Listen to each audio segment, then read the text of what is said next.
Eu quero que você abra o texto bíblico no Evangelho de Lucas, capítulo de número 10, versículo de número 25.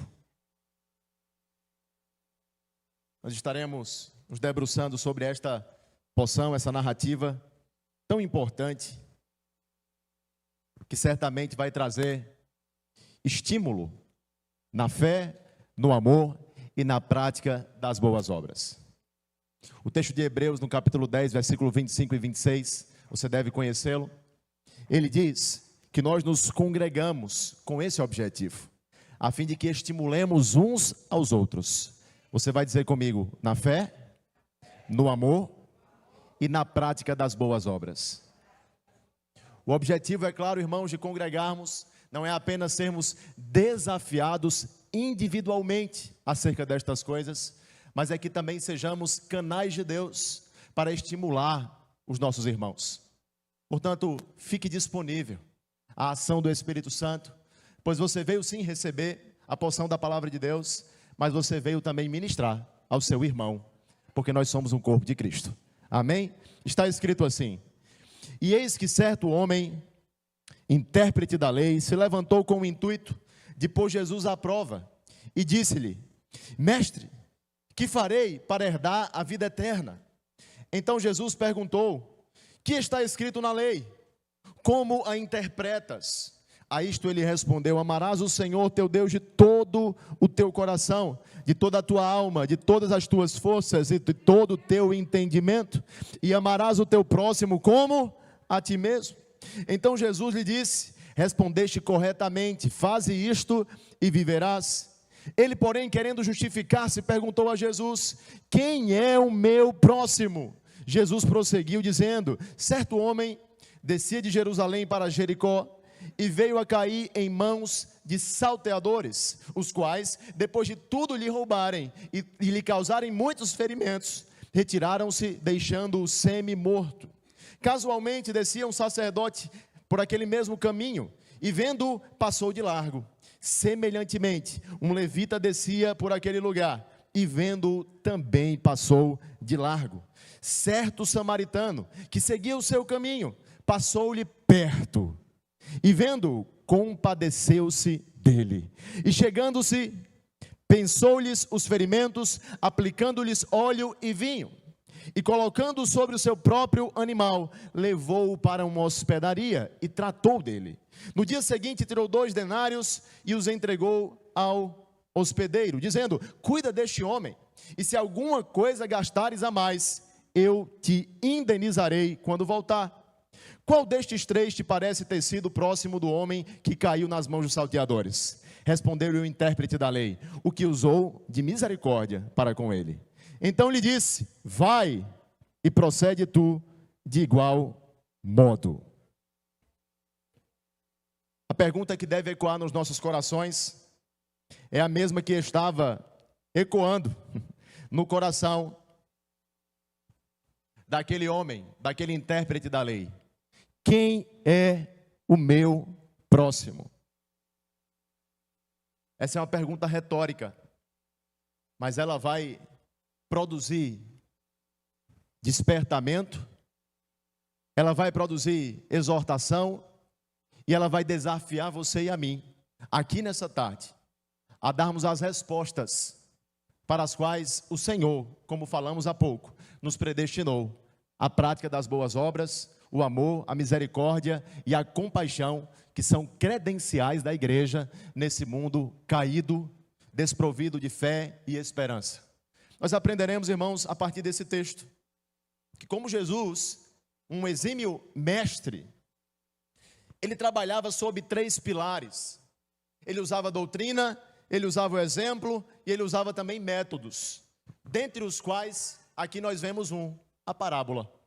A parábola era um método de Jesus, de trazer a compreensão do reino de Deus, com verdades simples, cotidianas, revelando mistérios do seu reino, revelando segredos que estavam ocultos.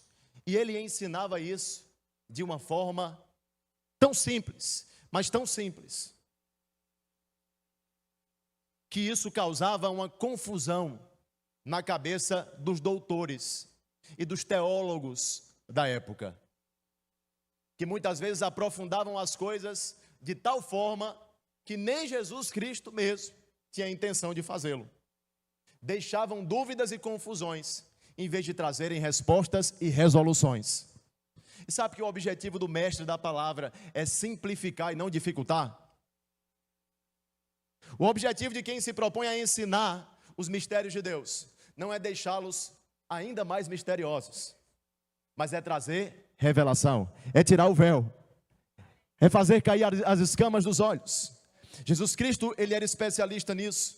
Esse termo grego, parabole, significa colocar ao lado para medida ou comparação, como um parâmetro. Mas essas parábolas, irmãos, embora fossem simplificadas pelo mestre, por Jesus, elas eram janelas abertas para aqueles que estavam com corações quebrantados. Porém, eram portas fechadas para aqueles que cultivavam e nutriam dentro de si um orgulho religioso. Sabe, irmãos, nós precisamos avaliar os nossos próprios corações, para que então saibamos o que nos move a um lugar como esse, a uma reunião como essa. É um coração quebrantado ou é um orgulho religioso? Mais um domingo na minha vida evangélica, um protocolo espiritual, um procedimento muitas vezes automático, mas vazio de significado, de sentido, de propósito, de revelação. Quando nós vemos, queridos, Jesus Cristo caminhando com os seus discípulos, a Bíblia fala que ele dava aos seus discípulos de conhecer os seus segredos, os seus mistérios. Aqueles que caminhavam perto de Jesus tinham não apenas uma aula, uma teoria, mas tinham revelação. Muitos de nós, porém, por muito tempo, ou não sei se é o seu quadro ainda hoje, temos seguido a Jesus de longe. E tudo que temos é uma ética, é uma moral elevada. E tudo que temos é uma admiração por um homem bom que fez boas ações. Mas não entendemos a profundidade do seu ministério. Mas não entendemos qual é o plano e o propósito que ele tem para nós. Temos muitas vezes informações, mas não temos revelação da palavra de Deus. E sabe o que é que vai produzir mudança e transformação na sua e na minha vida? Não é só informação, mas é a revelação da palavra. É quando o Espírito abre os nossos olhos. É quando nós ouvimos, mas não com os nossos ouvidos naturais, mas sim com os nossos ouvidos espirituais, como o próprio Deus falando aos nossos corações. Em Lucas 10, no versículo 25 ao 37, nessa exposição que nós lemos e fizemos aqui, a parábola do bom samaritano, ela apresenta um quadro profundo e ao mesmo tempo simples, intrigante e ao mesmo tempo tão belo, de uma conduta e uma postura, a qual eu e você, como seguidores de Cristo, aqueles que o seguem de perto, precisamos copiar, precisamos imitar. Eu não sei se você olha para esse texto e tudo que você consegue ver é a postura equivocada daqueles pretensos mestres, sacerdotes, ou se pudermos atualizar para os dias de hoje, ministros. A gente olha para aquele texto e fala, é inadmissível que um ministro tenha uma postura como essa. Passe ao largo daquele que necessita. Tem um excelente discurso, uma excelente retórica, mas não se compadeça com aqueles que estão necessitados. Mas se você olhar para esse texto e tão somente condenar a atitude, reprovar a atitude destes, mas não se colocar no lugar onde você é desafiado, onde eu sou desafiado, nós não estamos entendendo a exortação que Cristo está fazendo àquele homem. Nós não estamos percebendo qual é a aplicação que ela tem para a nossa vida, porque tantas vezes estamos repetindo o padrão errado. Não o padrão que veremos do samaritano, Mas o padrão dos salteadores ou o padrão dos sacerdotes que por ali passaram? Alguns veem, irmãos, nessa parábola uma clara recomendação ao caminho das obras. Porém, essa parábola, ela é um repúdio às obras como um meio de salvação. É isso que nós aprenderemos aqui. Porque nós, irmãos, entendemos pelo Evangelho que não é o nosso mérito que propõe e sugere para nós a salvação que Cristo consumou naquela cruz. Não é o que nós fizemos, não é o que nós deixamos de fazer que nos tornará merecedores do dom da vida eterna. Sabe, irmãos, eu e você precisamos entender o que Jesus fez por nós, os méritos de Cristo, e então, pela fé, desfrutarmos daquilo que Ele conquistou para nós. Isso nunca vai ser, irmãos, exercido, isso nunca vai ser conhecido e utilizado quando a gente pensar que a salvação é fruto do nosso esforço, da nossa caridade, das nossas boas ações. E tem muitos perdidos nisso. Tem muita gente que a gente diz assim: essa pessoa, ela é tão boa, tão caridosa, só falta Jesus. E se nós entendermos o plano de salvação, se falta Jesus, falta tudo. As boas obras, irmãos, não nos tornam merecedores do dom da vida eterna e da graça de Deus. A salvação não é um lugar onde você se apoia nos seus próprios esforços. Embora, uma vez salvo, você produzirá as boas obras, como um resultado, mas não como um meio da salvação. Quantos estão acompanhando a minha linha de raciocínio? Amém? Então Jesus não está simplesmente aqui sugerindo um novo sistema de legalismo, um pouco diferente do anterior, mas ele está apontando para uma perspectiva completamente diferente dos padrões conhecidos e praticados naquele contexto. Pensa comigo, vamos mergulhar nesse texto aqui, eu e você. Nós vemos no texto um doutor da lei, ou como diz essa versão que lemos, ao meio da revista atualizada, um intérprete da lei. E sabe qual é a intenção daquele homem? Aprontar uma com Jesus. Você já sabe que isso vai dar errado, né? Porque Jesus não pode ser vencido. É ou não é, irmãos? Ninguém o acha em falta. Ele é irrepreensível, ele é perfeito, ele é o próprio Verbo encarnado. Mas aquele intérprete da lei decidiu preparar uma arapuca para Jesus cair, para envergonhá-lo, para constrangê-lo, para descredibilizá-lo perante os seus seguidores. E enquanto aquele homem, aquele intérprete, doutor da lei, tentava deixar as coisas no mérito ou no discurso filosófico, teórico, Jesus Cristo confronta ele no campo da prática. Tudo bem, você sabe demais, mas o que é que você faz? Essa é a pergunta que nós precisamos fazer, irmãos. Temos hoje conhecimento da palavra, temos hoje acesso às escrituras, temos o Rema, que inclusive é maravilhoso para te dar conhecimento sobre o plano e o propósito de Deus para a sua vida. Mas sabe, irmãos, o objetivo da palavra não é apenas fazer de você alguém informado, é fazer de você alguém transformado. Não basta saber muito, você tem que praticar. Amém? Você está aqui, aquele intérprete sabia muito, sabia das escrituras que tinha em suas mãos, sabia dos procedimentos, dos usos e costumes, das tradições, sabia de tudo isso, mas não tinha revelação. E sabe uma coisa paradoxal do Evangelho? É que o Evangelho, ele pode ser compreendido por uma criança, mas ele pode ser misterioso para um doutor.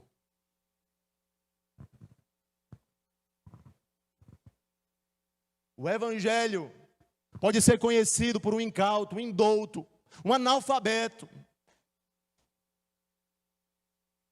Mas para um homem cheio de um currículo extenso, com condecorações humanas, cheio de saber, pode ser apenas uma ética, um discurso moralista, que não produz nada, nem transformação, apenas uma admiração. Meus irmãos, nós precisamos entender que Jesus Cristo ele não veio nos mostrar uma filosofia nova. Jesus Cristo ele disse, e Paulo inclusive fez menção a isso, que as palavras que eram provenientes dele eram demonstrações de espírito e poder. Não eram apenas sabedoria humana. Jesus Cristo diz, inclusive no Evangelho, que as palavras que eu digo são espírito e vida. Se essas palavras estiverem na sua mente, mas não estiverem no seu coração, de nada adiantará. As palavras precisam estar na nossa mente, sim. Inclusive renovamos a nossa mente com ela. Mas se as palavras não fizerem morada no nosso coração, meus irmãos, é inútil esse conhecimento. É improdutivo. Vai apenas trazer um orgulho religioso. Eu sei da Bíblia, diga aí qual é o versículo, vou recitar. Mas e daí? O que a Bíblia fez com a sua vida? O que ela fez com a sua família? O que ela fez no seu trabalho? O que ela fez na sua vida real, prática e cotidiana? Porque Jesus Cristo, ele quer influenciar na sua vida real. Ele não quer ser apenas uma dispensa religiosa e evangélica. Um encontro de domingo. Ele quer afetar a sua vida em todas as dimensões. Quem está comigo? Mas veja, o texto começa dizendo, deixa ele aberto aí, 10:25, parte A.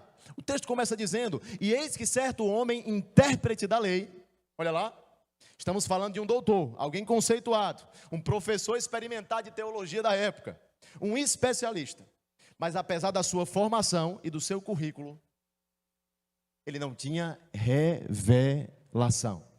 E aí o texto prossegue, ele se levantou com o intuito de pôr Jesus à prova, parte B do versículo 25. A gente já percebe aqui, irmãos, só um parênteses, que esse homem não tinha amigo, né?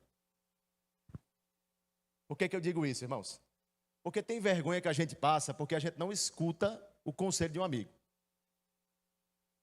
Tem outras, no entanto, que a gente passa mesmo escutando, a gente é tolo mesmo, cabeça dura. Não, eu vou mostrar que é diferente. Esse cara, provavelmente, ele não tinha um amigo que eu dissesse, ei, dá uma segurada, é Jesus que está falando. Você não tem ouvido o que ele tem feito? Sinais, maravilhas. Ele tem falado dos segredos do reino de Deus de uma forma eloquente. Não vai mexer com isso. Vai dar errado para você. Alguém já lhe disse isso alguma vez, não? Poupe-se dessa vergonha. Pronto, não tinha alguém assim, eu acho, na história desse rapaz, desse doutor, desse intérprete. E aí então ele foi, de peito aberto, estufado. Mas sabe, irmãos, aquela pergunta não era sincera. Ele não queria tirar uma dúvida. Ele queria achar Jesus em falta. Ele queria envergonhar Jesus. Ele queria testá-lo, prová-lo. Deixa eu ver se ele sabe mesmo do que ele está falando. Deixa eu ver se ele é mesmo quem ele diz ser. O objetivo, no entanto, era colocar Jesus numa enrascada para depois se exaltar, se promover com isso. Mas o texto ressalta qual era o equívoco daquele mestre da lei. Porque perceba comigo, ainda no verso 25, ele disse, mestre, o que eu farei para herdar a vida eterna? Posso repetir? Mestre, o que eu farei para herdar a vida eterna? Veja que na mente daquele homem, a vida eterna era uma conquista das suas próprias obras. O que eu farei? Como conquistarei? Como merecerei? O que estava embutido naquela pergunta era um sentimento de justiça própria. O objetivo de ser salvo pelos seus próprios meios. A pergunta daquele homem era, sobretudo, ilógica, porque reflita, herança só tem a ver com uma coisa, filiação. Quem é que faz por merecer ser herdeiro?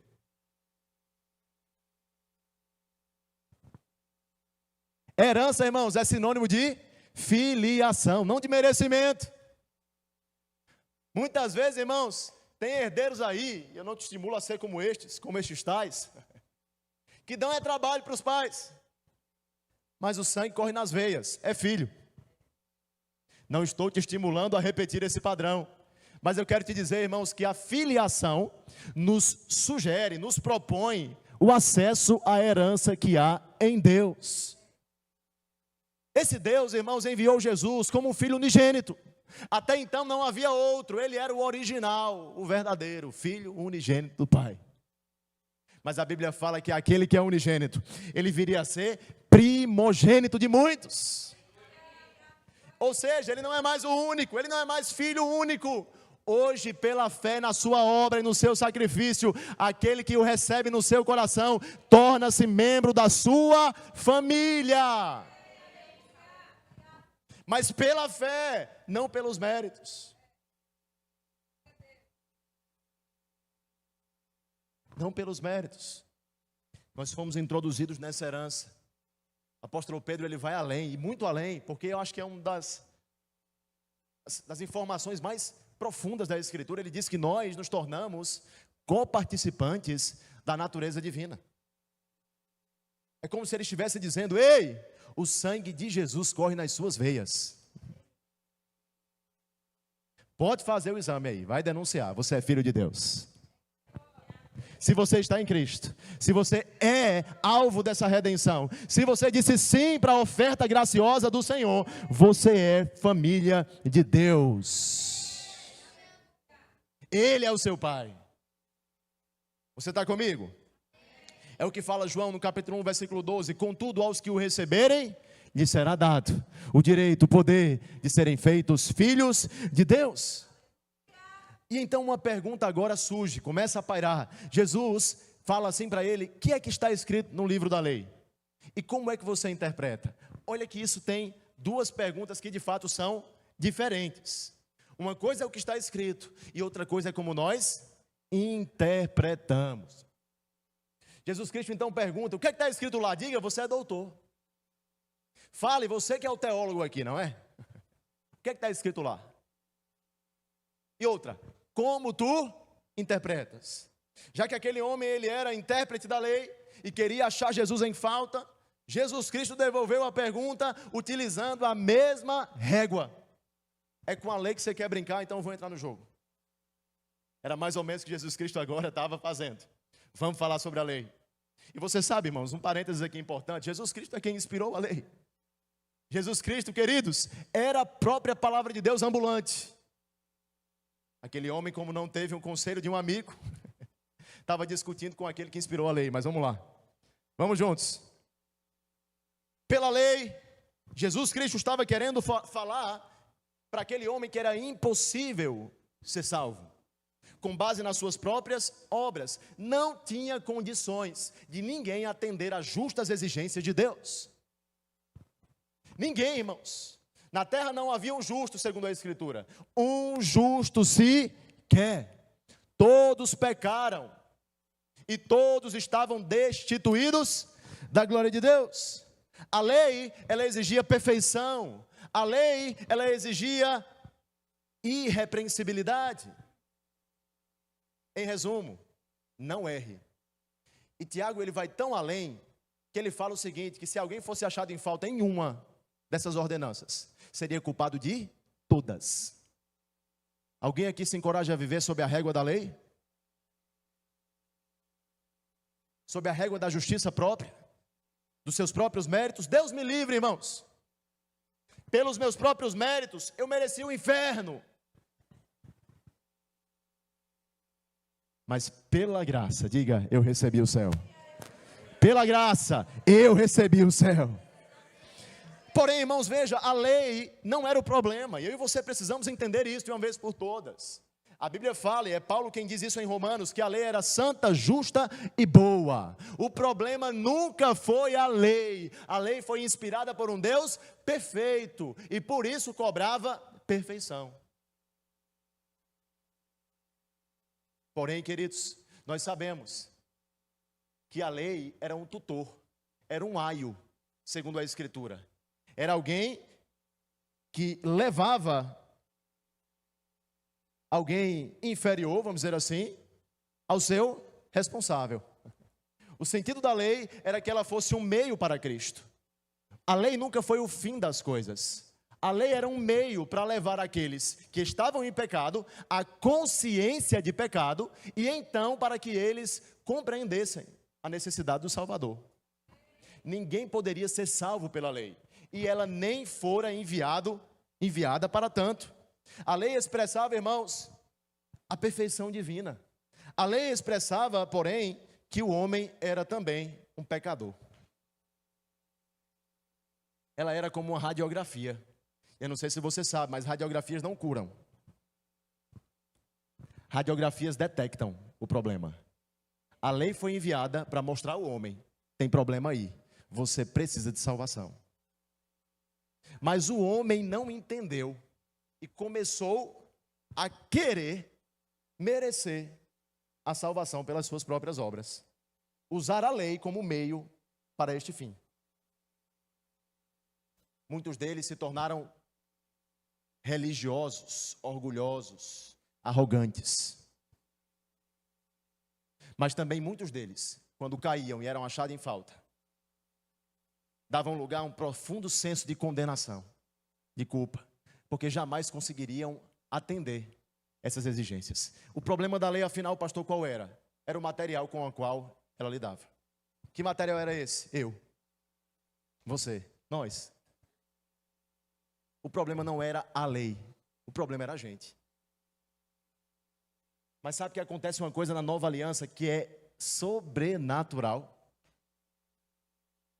Porque Jesus Cristo, ele nos dá o poder, a capacidade de corresponder às justas e santas exigências de um Deus santo. Ele não apenas nos mostra uma nova regra, uma nova ética, uma nova filosofia de vida, mas ele nos dá poder de corresponder ao Pai em obediência. Ele muda a nossa natureza. Ele faz um transplante no nosso coração. No lugar de um coração de pedra, ele nos dá um coração de carne. E esse coração agora se inclina para as coisas de Deus. E esse coração agora tem prazer na lei do Senhor. E esse coração agora tem a condição de oferecer ao Pai os sacrifícios espirituais e agradáveis que Ele deseja. Diga assim comigo: eu posso obedecer a Deus. Amém. Porque Ele nos regenerou, porque Ele nos transformou. Aquele homem, ele conhecia a letra da lei de trás para frente, mas não sabia como interpretar. Ele simplesmente não conhecia qual era o fundamento da salvação. Aí olha o que acontece. Ele responde à pergunta de Jesus: amarás o Senhor teu Deus como um bom aluno, de todo o teu coração, de toda a tua alma, com todas as tuas forças, de todo entendimento, e amarás ao teu próximo como a ti mesmo. Ou seja, ele sabia as exigências, mas ele não entendia o propósito. Ele sabia qual era o papel, o que é que estava lá, o versículo e o capítulo, vamos dizer assim na nossa língua. Mas o que é que eu faço com isso? Para onde isso me leva? Muitas vezes, irmãos, nós temos lido as Escrituras sem a influência do Espírito, e parece só um bocado de letra morta. E às vezes traz cansaço e enfado. Eu queria te dar um conselho: convide o Espírito Santo para ser o seu professor. É certo, precisamos buscar conhecimento. O Rema está aí também para isso, oferece para nós essa oportunidade. Mas leia a Bíblia com aquele que a inspirou. Talvez seja o único livro que você consiga ler na presença do autor.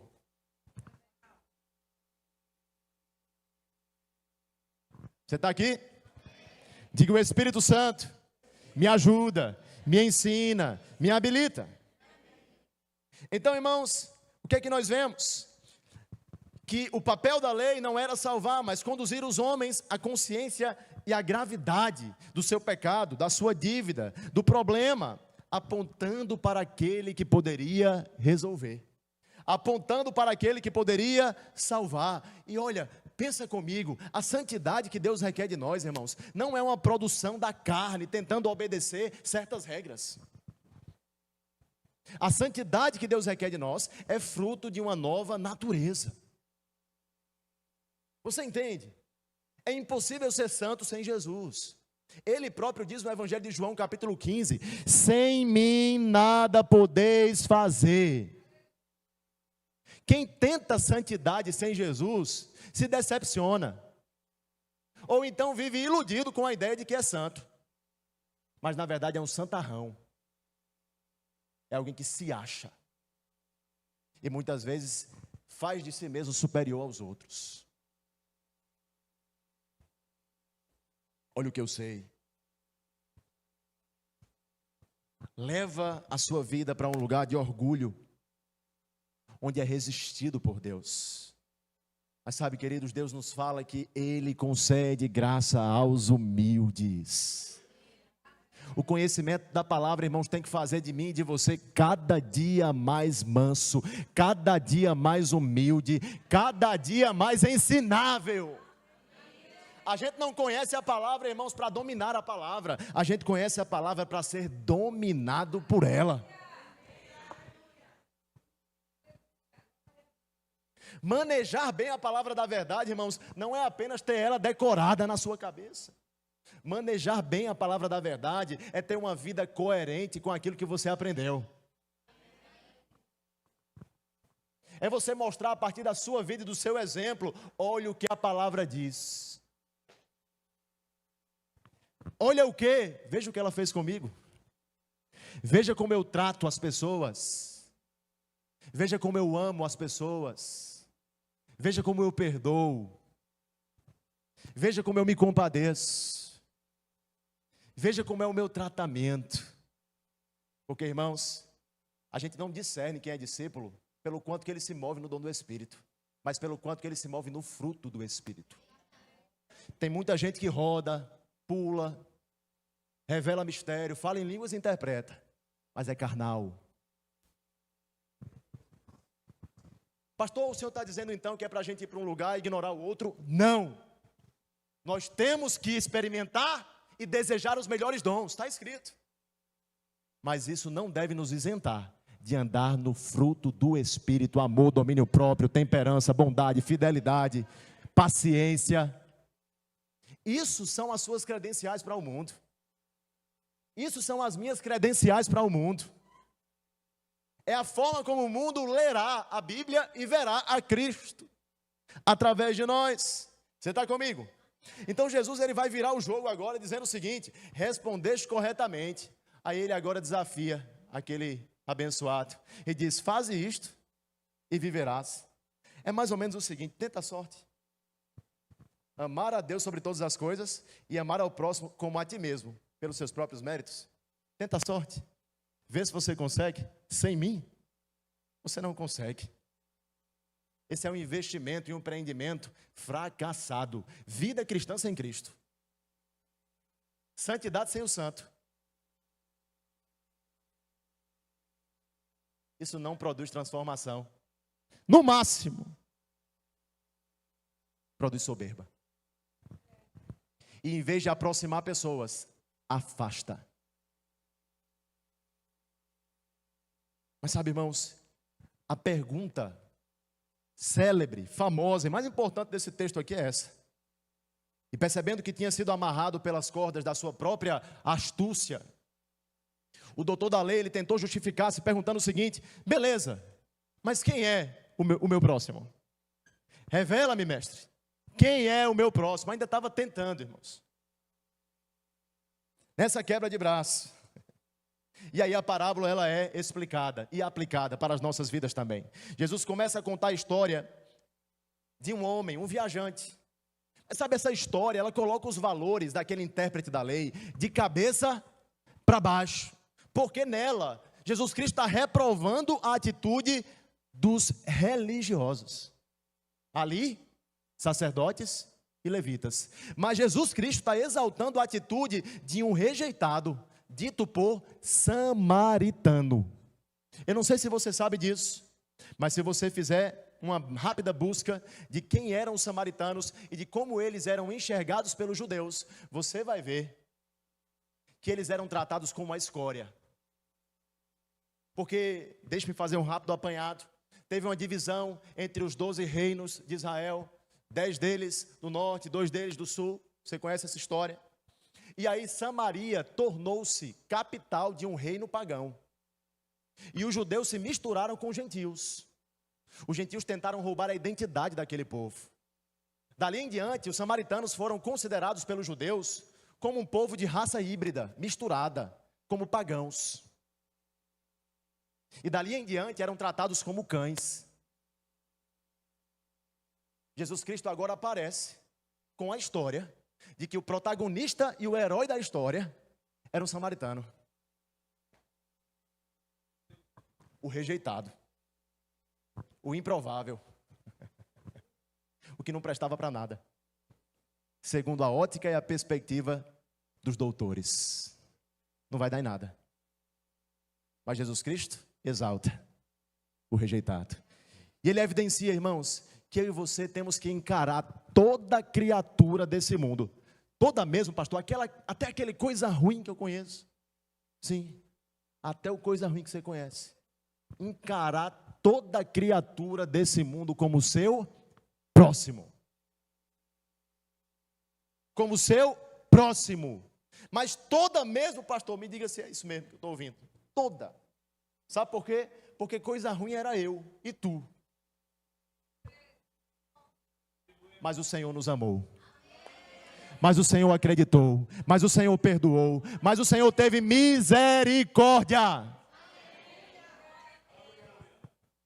E hoje, esses ex-coisas ruins são justiça de Deus. Lavados e remidos pelo sangue do Cordeiro. Santificados, predestinados para a prática das boas obras. Agora preste atenção comigo nas condutas de 3 personagens aqui. Fale comigo, salteadores, religiosos e o samaritano. Veja lá. Primeiro, a conduta do salteador. Exploração. Veja só. A estrada de Jerusalém, irmãos, para Jericó, ela era geograficamente um declínio, certo? Estamos falando algo aí de aproximadamente 1000 metros de altitude, de diferença.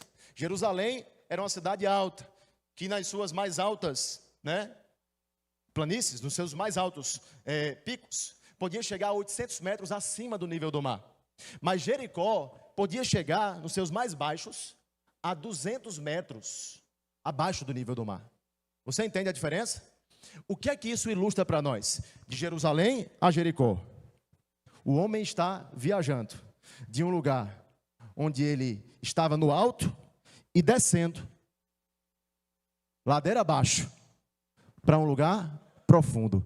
Deixa eu falar, irmãos, porque a gente precisa ver com os olhos espirituais. O que é que está sendo encenado aqui? A minha e a sua vida.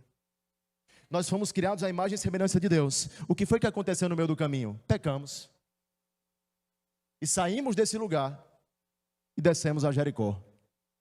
Caímos no mais profundo abismo. Quem foi o propulsor? Quem foi o tentador? Quem foi o enganador? O salteador, Satanás. O inimigo, irmãos, era o salteador. A Bíblia fala em João 10:10 que ele veio para roubar, matar e destruir. É certo que naquela porção está sendo falado sobre os falsos profetas, mas isso, por analogia, também é uma alusão ao trabalho de Satanás. Matar, roubar e destruir. Ele era o salteador e ele encontrou a mim e a você nessa viagem. Mas sabe, irmãos, olha o que diz aqui. Historicamente, aquele trecho da jornada era um trecho desértico e rochoso da Judéia, conhecido como caminho sangrento. Um tipo de lugar que certamente, se você estivesse sozinho, você evitaria de passar. Você conhece alguma área da cidade, perto da sua casa, perto do seu bairro, que você diz assim, olha, nessa hora não é bom passar por aqui não, é melhor pegar um outro caminho? Sabe como é? Pronto. O caminho que esse viajante na parábola estava pegando era um caminho como esse, um caminho a ser evitado, perigoso, porque ali haviam muitos ladrões e salteadores. No entanto, irmãos, passavam ali também muitas caravanas, subindo ou descendo de Jerusalém para fins religiosos e comerciais daquela época. E foi ali, irmãos, que aquele homem caiu nas mãos dos salteadores. Aquilo a gente vê, irmãos, uma analogia tanto à queda, quanto também à ação satânica, a ação do inimigo, o salteador. Mas não para por aí. Além de roubar, além de machucar, deixou eles semi-morto, segundo o texto, no meio da estrada. Deixa eu te falar, como foi que eu e você fomos encontrados por Cristo Jesus? A Bíblia fala que mortos em delitos e pecados. Depois de termos sido salteados, roubados, maculados, manchados, o Senhor nos encontrou prostrados, sem forças, sem resistências, no lamaçal do pecado. E naquele lugar, irmãos, nós não tínhamos condições de dar respostas a Deus. O Senhor nos encontrou em condições semelhantes à daquele viajante. Essa foi a primeira perspectiva, a perspectiva do salteador. Mas veja mais a indiferença que é ali expressa pela conduta dos religiosos. Versículo 31 e 32. O sacerdote e o levita eram homens ali religiosos, que cuidavam das coisas do templo, que viviam na igreja, vamos dizer assim, com a linguagem atual. Eram referências de piedade, compaixão e misericórdia, ou pelo menos deviam ser. Porém, o medo de se tornarem cerimonialmente impuros os colocou do outro lado da calçada. Você já passou por uma calçada que você viu alguém que você não queria? Seja sincero. E você disse, rapaz, eu vou evitar. Eu vou aqui para o outro lado e ainda vou fazer assim. Pega o telefone. Oi, está falando com ninguém. Não é verdade? Pode dizer que você já fez isso. Eu sei. Amém? Mas, irmãos, o que esses religiosos fizeram, de passar de largo, foi algo consciente. Não é que eles estavam simplesmente distraídos. Eles passaram conscientemente do outro lado, para não se misturarem com aquele viajante caído, semi-morto, machucado, ferido. Deixa eu te falar o que é que a religiosidade faz. Ela diz para você, você precisa morar na igreja. Porque se você for para o mundo, você vai se tornar impuro como eles. Sabe o que é que santificação faz? Ela nos equipa para ir ao mundo e salvá-los. E é impossível fazer isso sem se misturar. Agora entenda, não é misturar-se com as práticas pecaminosas. Alô? Jesus Cristo, ele sentava com publicanos e prostitutas. Quem é que fala isso? Sou eu? É a Escritura. Agora você não vê Jesus Cristo se prostituindo, roubando, cobrando excessivamente dos impostores, como os impostores, melhor dizendo. Na verdade, irmãos, com quem Jesus sentava, havia transformação, havia mudança de atitude, de rota. Porque, irmãos, um crente, um cristão precisa estar no mundo. É por isso que Jesus orou em João 17, não peço que os tire. Porque como ouvirão, como saberão do que eu fiz, do que está disponível? É a igreja que carrega essa mensagem. E é a igreja que anunciará. As pedras clamarão. Não, irmãos, nós clamaremos, nós anunciaremos, nós não deixaremos estes viajantes da jornada da vida, no deserto, num lugar pedregoso, inóspito, perigoso. Nós mostraremos o caminho da verdade, nós mostraremos o caminho da luz, nós mostraremos as veredas eternas. Irmão, Deus conta contigo e comigo. Deus te chama para ser esse que para no meio do caminho e não vai para o outro lado da calçada, mas diz assim, ei, eu posso te ajudar, eu posso te servir, eu posso ser resposta.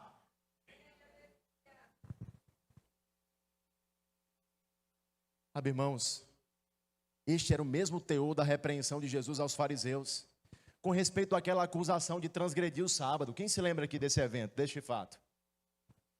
Em vez de ser um deleite para o homem, aquilo se tornou uma ferramenta de opressão nas mãos dos legalistas. Ali ele disse assim, se vocês soubessem o que significa misericórdia quero e não holocaustos, vocês não teriam acusado os meus discípulos de colherem alguns grãos para comer. Nem a Jesus de ter curado um enfermo naquele dia. Esse era o mal do legalista, irmãos. Ele estava tão fissurado na tradição, ele estava tão fissurado nos usos e costumes, que ele não se importava com o propósito disso, que ele não se importava com aqueles que necessitavam. com aqueles que precisavam do amor de Deus. Eles se importavam mais com a oferta dos animais do que com os necessitados. E é por isso que Jesus diz: não vale mais um homem do que uma ovelha? Não vale mais um homem do que um animal? Eu e você, irmãos, não fomos chamados para ser evangélicos. Eu e você fomos chamados para sermos imitadores de Cristo. Fazer as mesmas obras que Ele fez, e até mesmo obras maiores. Imitadores de Cristo, como filhos amados. Esse é o nosso chamado, irmãos. Mas agora olhemos para a conduta do samaritano, a misericórdia. É o que vemos entre o verso 33 e 35. Jesus Cristo, mais uma vez, ele combate a postura dos escribas e dos fariseus, mostrando que aqueles que se consideravam sãos e justos foram achados em falta. E para o desespero destes, irmãos, aquele que era considerado rejeitado tornou-se herói.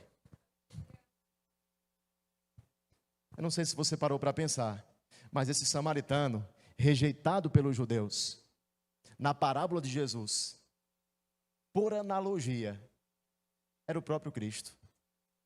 Eu vim para os meus, e eles me rejeitaram.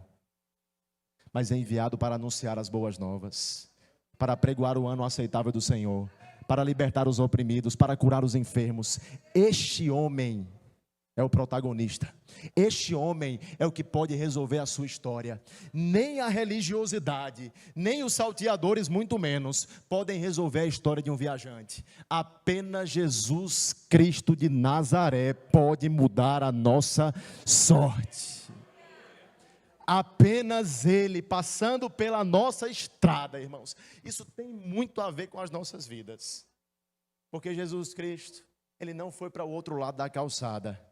Quando muita gente disse que você não ia dar em nada, quando muita gente disse que você não tinha jeito, que você era coisa ruim, Jesus Cristo disse: foi por Ele que eu morri, foi Ele que eu amei, eu acredito nele, Ele tem um futuro próspero, Ele foi chamado para a minha obra, para fazer a minha vontade, Ele será luz, Ele será sal, Ele será a minha justiça, eu acredito nele.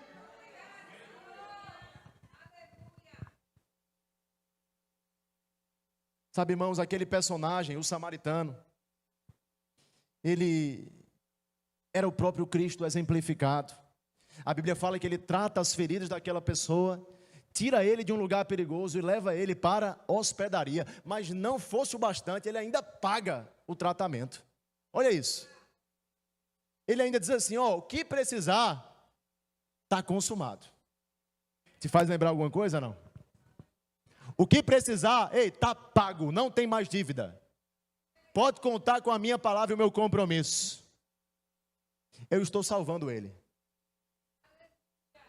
Aquele personagem, irmãos, ele representava não apenas uma pessoa, mas um período. Eu não sei se você consegue perceber a Bíblia de forma sistemática, mas o apóstolo Paulo vai dizer que havia um período de Adão a Moisés, um período de Moisés a Jesus e um período inaugurado em Cristo Jesus por meio da sua obra.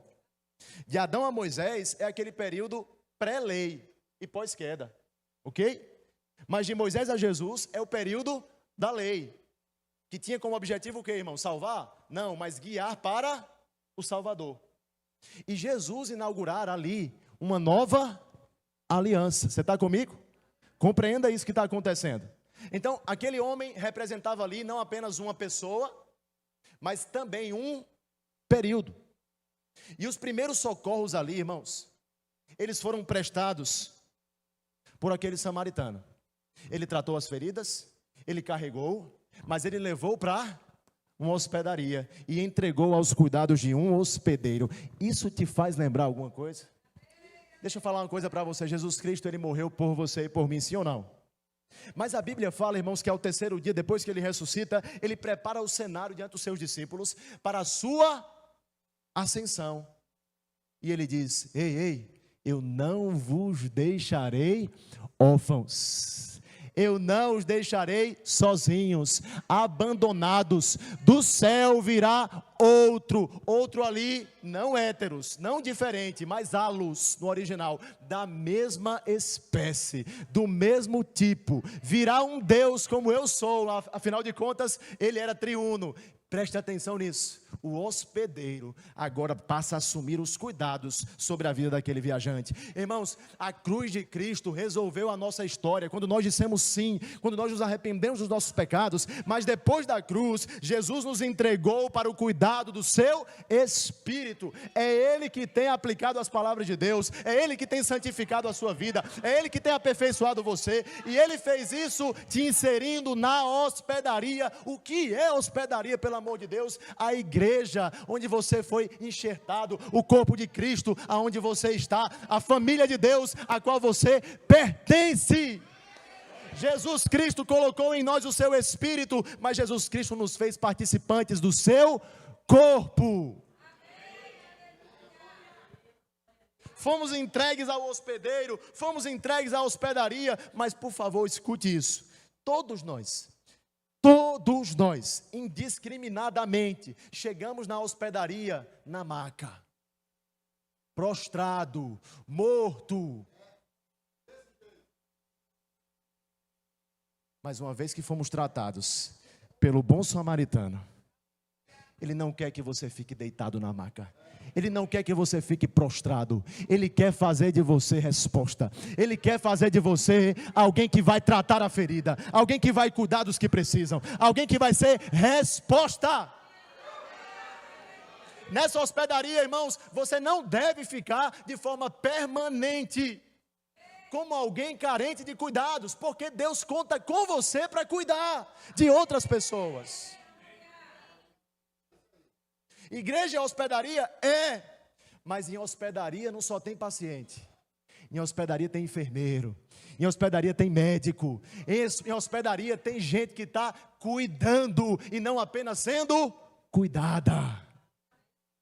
Está errado, irmão, se nós chegamos na igreja e sim, fomos aceitos do jeito que estávamos, mas permanecemos naquele lugar, porque Jesus Cristo, Ele te sarou, Ele te tratou, Ele pagou tudo, mas para te levantar, mas para dizer, eu conto contigo agora, porque tem muitos outros viajantes, prostrados, mortos, perdidos, e é você quem vai ser usado, e é você quem vai amar. Quem é o meu próximo? E deixa eu te desafiar. Jesus Cristo devolve a pergunta: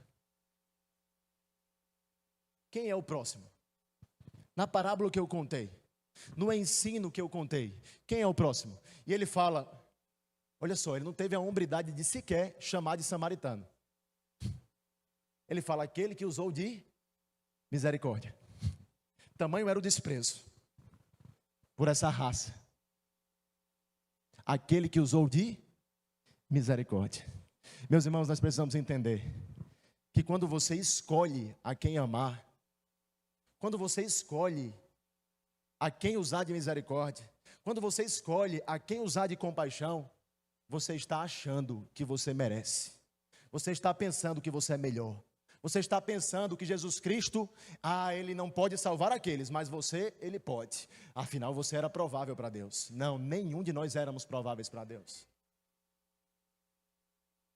O amor do tipo de Deus não escolhe.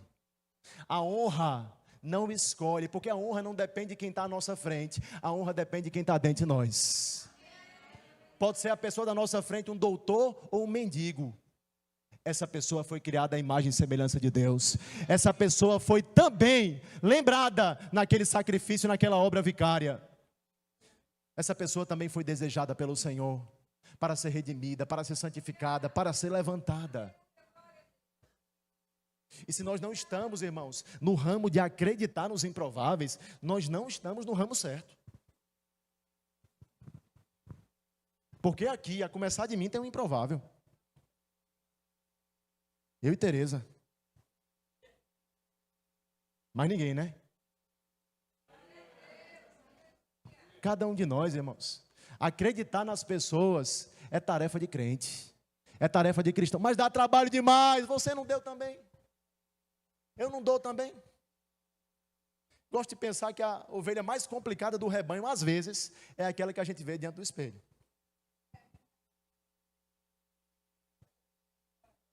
Mas, irmãos, nós fomos igualmente amados. Nós fomos igualmente desejados pelo Senhor. Nós fomos alvo da sua misericórdia, da sua graça, da sua obra. Você está entendendo isso?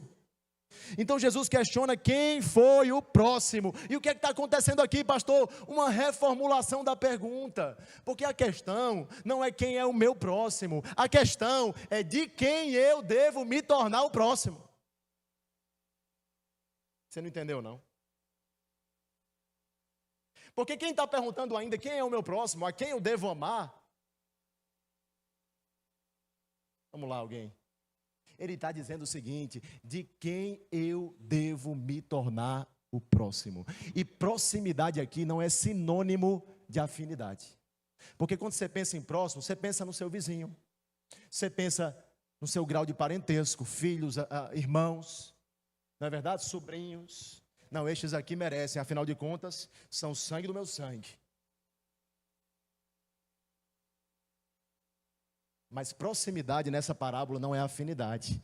Proximidade nessa parábola é necessidade. De quem eu devo ser o próximo? De quem precisa. Mas qualquer pessoa, de quem precisa. Mas até quem pensa diferente de mim, de quem precisa. Mas até essa pessoa trabalhou, de quem precisa. Mas até das prostitutas, de quem precisa. Mas até dos impostores, malfeitores, maldizentes, de quem precisa. Dos corruptos também, de quem precisa. Dos que votaram no outro candidato que eu não votei, de quem precisa.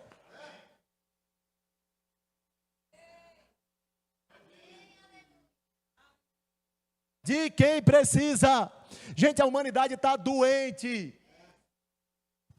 A gente começa a enxergar CPF como se fosse adversário. Mas a Bíblia fala que a nossa luta não é contra carne e sangue, é contra principados e potestades. O diabo está mantendo muita gente cega. E essas pessoas não são cegas porque querem simplesmente, mas tem uma ação contra elas. E eu e você precisamos ser movidos de compaixão.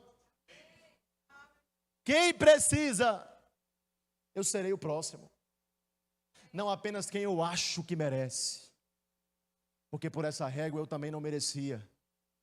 Mas quem precisa e carece do amor e da graça de Deus. E então Jesus Cristo arremata: pois bem, vai e procede tu de igual modo.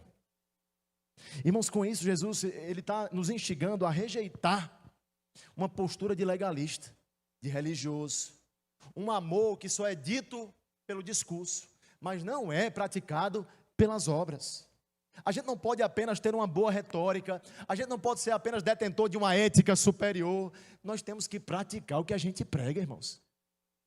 Nós temos que repetir o padrão de Cristo. O amor é o distintivo do crente. A Bíblia fala: nisto conhecereis que sois meus discípulos, quando andarem no poder. Assim? É o quê? Quando amardes uns aos outros. O amor é o sermão mais eloquente que existe. E é por meio dele que o mundo conhecerá a Deus. Se nós não honramos as pessoas que vemos, como a gente pode dizer que honra a Deus que não vemos? Se a gente não trata bem, não age de misericórdia e compaixão pelas pessoas que estão ao nosso lado, pelos nossos irmãos em Cristo, muitas vezes estamos cedendo a picuinhas, problemas vãos, diferenças. Se a gente não consegue amar essas pessoas, como a gente pode dizer que ama a Deus? Que ama a Cristo, irmãos? O amor é o maior de todos os mandamentos. E a Bíblia fala que quem anda no amor, cumpre a lei. Quem ama no amor, não vai cair nos 4 primeiros mandamentos, que tratam de uma relação horizontal. mas também não vai cair nos outros 6 mandamentos da segunda tábua da lei, que tratam da relação do homem para com o seu semelhante. Quem anda no amor, cumpre as exigências divinas. Deus nos tornou responsáveis pelo amor. Deus nos tornou participantes do amor, da misericórdia, da compaixão, da caridade, da justiça, da piedade. Deus nos tornou ministros destas coisas. Não podemos estar produzindo coisas distintas a estas, andando nas obras da carne, facciosos, tantas vezes dividindo o corpo, tantas vezes dando mau testemunho aos incrédulos, aos descrentes. Não, irmãos, você não está no time que divide, você está no time que ajunta. Você está no time que acredita. Você está no time que dá testemunho. Você está no time que ama como Jesus amou. E eu vou encerrar com isso. Não existe vetor transformador mais importante do que a igreja nessa terra. O aparato público, as repartições públicas, não conseguem fazê-lo. Agora, na igreja, irmãos, tem um bocado de morto que hoje vive. Tem um bocado de pecador que hoje é a justiça de Deus. Irmãos, deixa eu trazer para exemplos mais práticos. Tem um bocado de mentiroso que hoje fala a verdade. Tem um bocado de adúltero que hoje enxerga na mulher não um objeto, mas alguém feito à imagem e semelhança de Deus. Uma irmã em Cristo. E por isso não dá vazão a pensamentos pornográficos. Tem um bocado de irmão que era corrupto, mas hoje dá o troco certo e devolve quando está errado. Tem um bocado de irmão que não era íntegro, mas hoje, quando diz, cumpre. Tem ou não tem, irmãos? Você pode correr aí, irmãos. Eu sei, a gente fica muito mais preso aos maus exemplos, às más condutas. A gente quer, às vezes, sangue, carnificina. Olha o que fizeram, olha o que pastor de igreja tal fez, olha o que fulano de tal fez. É porque é crente. Mas por que a gente não lembra dos exemplos que deram certo? Mas porque a gente não lembra daqueles que estavam mortos nos delitos e pecados, mas hoje estão andando em santidade, mas hoje estão amando a esposa, mas hoje estão cuidando dos seus filhos com decência, na admoestação do Senhor. Porque a gente não se apega a esses exemplos, irmãos, porque olha, maus exemplos, a gente vai sempre conviver com eles, infelizmente. Mas maus exemplos não devem nos encorajar a repetir estes padrões. Porque a gente não está copiando pessoas. Na vida cristã, a gente copia a Cristo. A gente ama pessoas, mas copiar somente a Cristo. Paulo diz, me imitem, mas ele fala, porque eu estou imitando a Cristo. Ele não diz, faça o que eu faço, independente do que eu faça. Ele está falando praticamente, me imite quando eu estou imitando aquele que é o único digno de ser imitado.